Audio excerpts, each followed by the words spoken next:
Abdul-Baha blessed the continent of North America with his presence during his historic travels to the West from 1911 to 1913. During this journey, he visited Canada for a total of 11 days.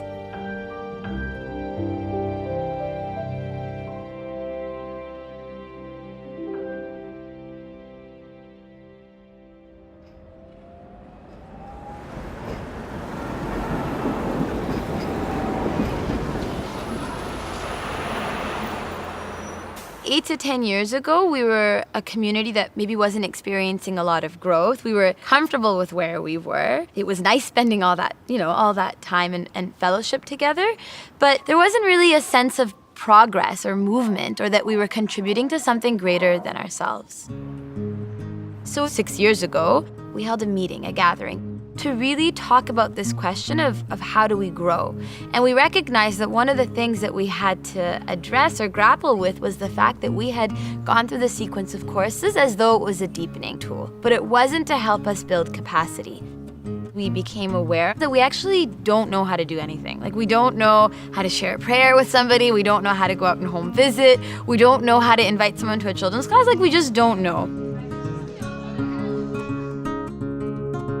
In the early days, very, very few of us had any experience. I remember in those days we would go into a bookstore and hang out in the religion section and talk to anybody who wandered by there. Or we would sit in a coffee shop with a Baha'i book in our hands, hoping somebody would ask us what to talk about. So we actually had to just start from the beginning and commit to actually going through the practices of the sequence. One of the very first things we did, as simple as it sounds, is that we committed to sharing 5 prayers with people that we knew within a span of 2 weeks. And this caused a lot of anxiety. There was emails going back and forth. I tried it this way, it didn't work. I tried to bring it up, I messed up on the prayer. It was hilarious, but it was really quite interesting that something so small, seemingly small, to share a prayer with someone was actually such a big step forward.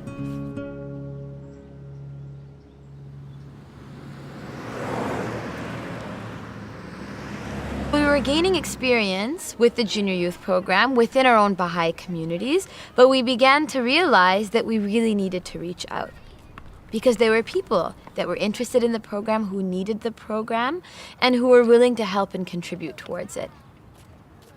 What we came up with was a 2-week training in the study of Book 5 that had embedded within it an action component, and it was intended for actually youth across the country, because we didn't have enough resources within our own cluster. So these youth spent 2 weeks together, immersed themselves in prayer, in the study of the writings, in the study of Book 5.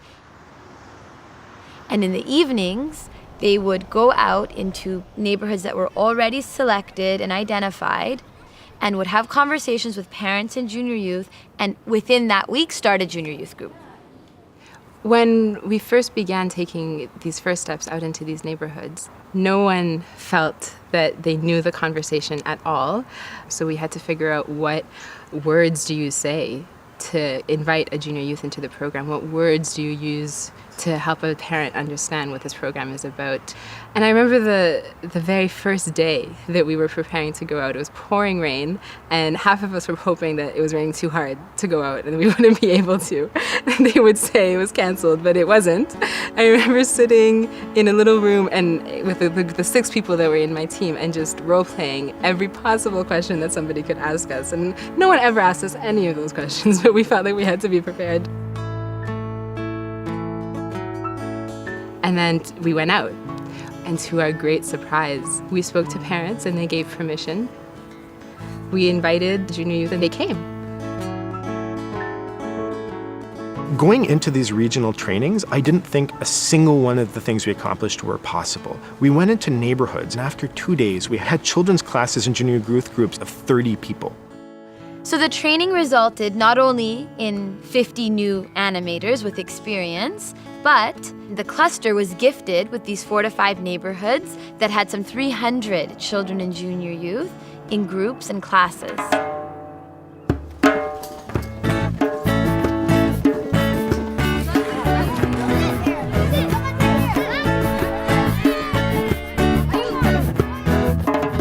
Years ago, I was outside playing with my friends. An animator was playing too, and while we were hiding from the person who was it, she introduced me to junior youth group, So I asked my parents. They said they agreed that it was a great idea. I joined and here I am. My first animator, she came to my door and my dad answered the door and she was telling him about the program, and my dad told me, Esther, you might as well join since you're not involved with the community. So I was like, okay, I will. So I went to it and ever since then I never looked back. Our junior youth group brought a lot of people together that didn't know each other from before. I met lots of people who I didn't even know, and they lived right in my building or right in my school, and I didn't even notice them. It's a great place to make new friends. I made friends with him and his brother. I started coming over to his house. Yeah, we like it because we get to do different activities and we get to interact with other people in our community.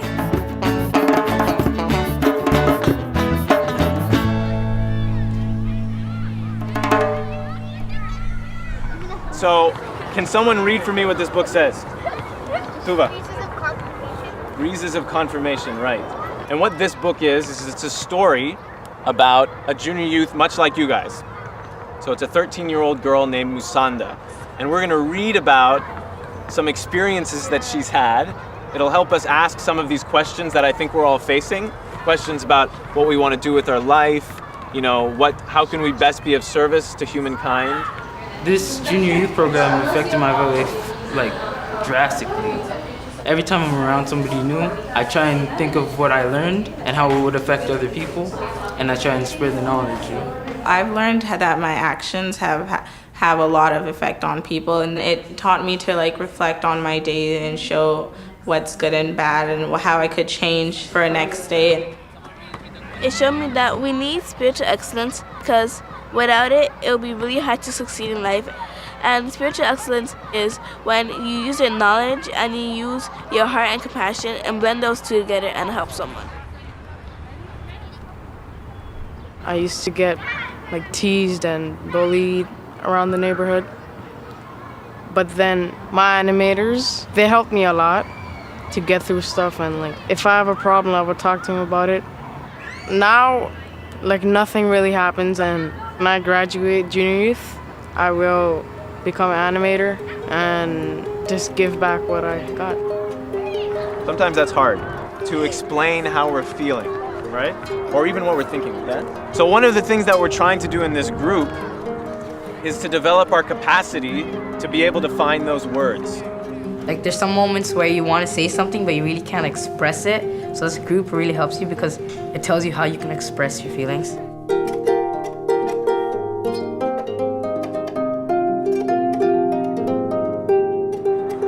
We want to think of something that we can do together for our community. Does anyone have any ideas about what we could do? We can provide service to our community. Service is very important because it helps others and at the same time it builds your character.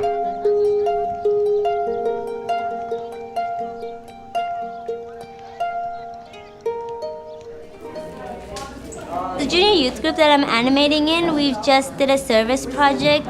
They wanted to show the community what healthy eating was and what's diabetes and how they can prevent it. These ones on the bottom is what you should do every day. Here's what you should do 3 to 5 times a week. Lots of people don't eat healthy now. And a lot of people have diabetes, which is a big concern. Many of my parents have diabetes. So we want to put an end to it.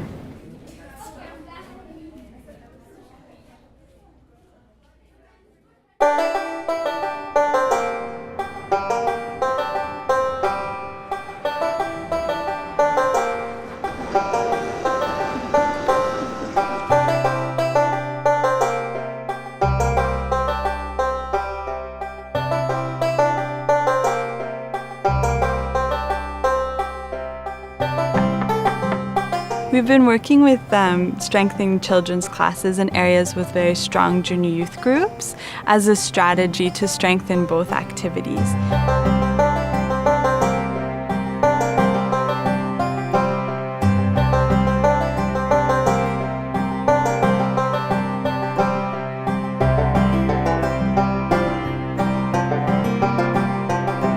I like coming to children's class because I can make airplanes and draw. I make new friends by coming to this class. When you you're praying, God gives you blessings. When I'm sad and I pray, I get happier. I learned from Abdul Baha that you have to be kind, respect people, and help. I see the changes in my daughters. Sometimes she comes and she teaches me, you have to be more kind, more generous, and sharing. So these are very small things, but it's so important for that age, because if they don't learn it that age, at that time, it's very hard to, develop that attitude when they grow up.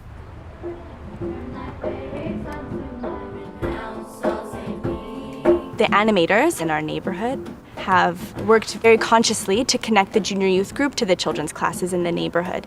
So even early on in the junior youth group, they would learn songs to teach to the children and come and teach the children those songs.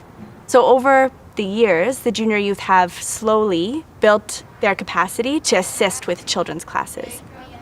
During one of our junior youth group days, we happened to be teaching the children's classes songs, and we were really into it and we really enjoyed it. The children also seemed to really like us, so the children's class teacher asked us if we'd like to come help out. Although we're focusing on junior youth, we're really finding that it's a way of engaging the whole family. If we have home visits with parents, if we try and engage the older and younger siblings, it's really a starting point through which we can actually engage a whole population and start to strengthen the core activities in a neighborhood and start building a sense of community.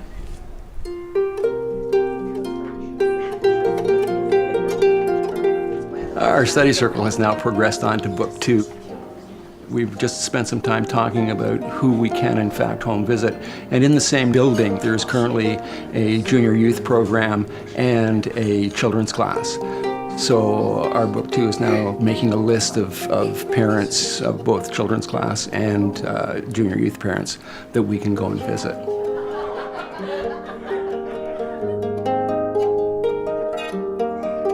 One of the reasons why we wanted to host this devotional is to uplift the spiritual character of our neighborhood. And because when there is prayer happening in a neighborhood, there are confirmations that are bound to happen.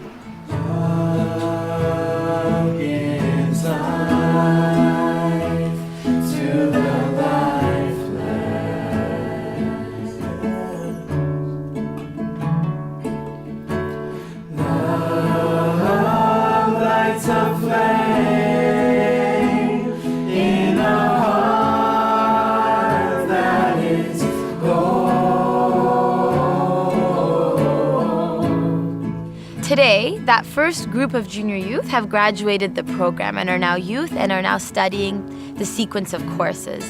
And they are carrying out acts of service commensurate to their capacity and desires. So they're serving as animators and they're also serving as children's class teachers. I've been in this program for about 6 years now. I've done all the books and I've done a few Ruhi books, and now I'm animating my own junior youth group right now.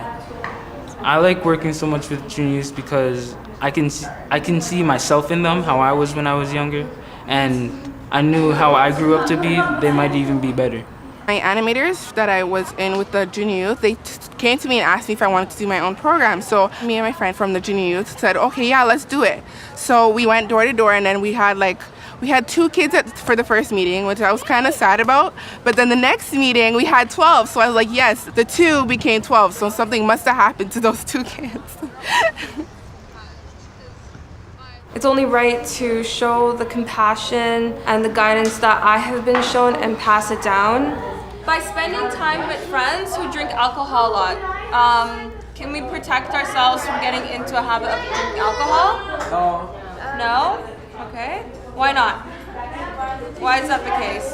I really care about the youths in our community. Honestly, other things out there, such as going to the park or anything, they're not really impacting anyone but yourselves. But knowing that coming to this program, you help guide other people, that's what really matters at the end, making a difference.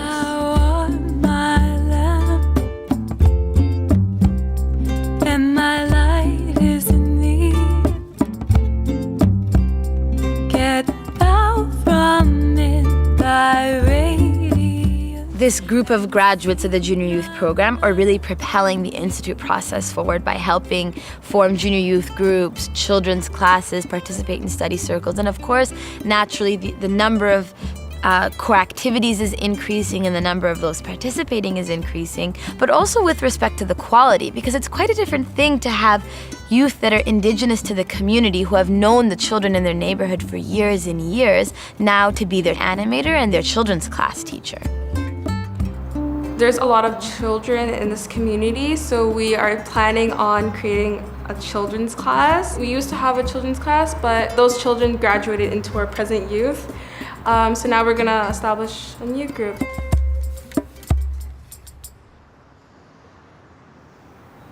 There are these neighborhoods where people have been working for, 5 years. It hasn't come without a lot of sacrifice and dedication. For some people, it's required actually leaving their homes and moving into these neighborhoods. For others, it's students that are either in high school or university that make sure that they make that time to be with their group. Now we're beginning to see the glimmerings of what's come from this long-term commitment, but it's also required a lot of, I think, sacrifice. My animator moved in to a nearby building just so she can help us, and I was so happy. She's like a sister to me now. I can see it in her eyes that she has the potential to make our lives change. I'm gonna graduate and be an animator myself. And then the children I teach will be animators and we'll go on.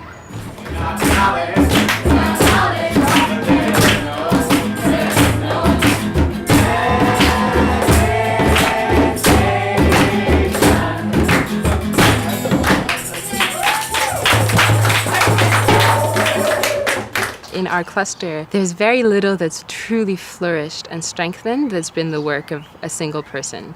It's always a team of people that consult together, that encourage one another, that compensate for one another. In working in this neighborhood, we have a team that comes together every week that supports the animators. So the animators will animate the group, and then we have 3 or 4 individuals who give their time every week and come and help with home visiting parents, with picking up the junior youth before the group, and just kind of being there to support and to talk with people in the neighborhood.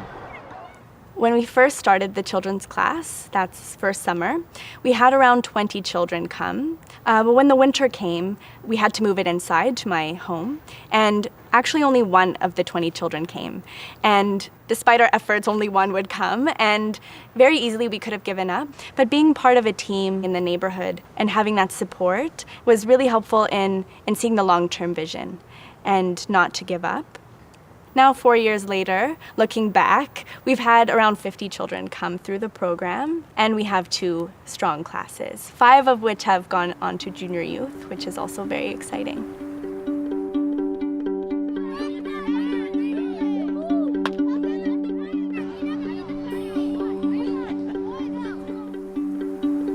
In a number of different neighborhoods. What we're trying to learn about is how to strengthen the core activities, but also how to build this pattern of community life, which includes devotional gatherings, home visits, the feast, as well as neighborhood reflection meetings, and to celebrate holy days. The average cluster reflection meeting, maybe 40 or 50 people would come to. The first time we did neighborhood reflection meetings, 150 people came in aggregate. I mean, there were different gatherings, but suddenly you can see there's so many more people participating. Lately, I have been attending a lot of the community gatherings, and I feel that these meetings are a great way to share ideas and also get to know what's happening around my community. So what began as an intensive youth campaign to help move some young people through Book 5 some 6 years ago has now matured into a process in which young people are accompanying their community to actually begin to walk a path of service, to be able to prosper materially and spiritually. And although small, it's the seed of which future action can really be built upon. Because of these experiences, Toronto has been serving as a learning site, and we're accompanying junior youth coordinators from 10 other clusters to make similar advances, helping them to address the complex questions that arise out of the implementation of the program. Society says that we're kids and we can't really do much, and we think of ourselves as heroes and role models because we can do a lot if we put our mind to it. If you were here in this community 5 years ago, there was a lot of violence that was present in this community, but through the establishment of this program, the future generations were guided towards a more positive direction, and the service projects that they have done has impacted the community in a positive way, and presently you do not see violence in our community. If we just do this in our group itself, it's only going to change our minds. But if once I've seen people getting inspired and all the people joining in and us working as a team, I believe that we can make this place beautiful.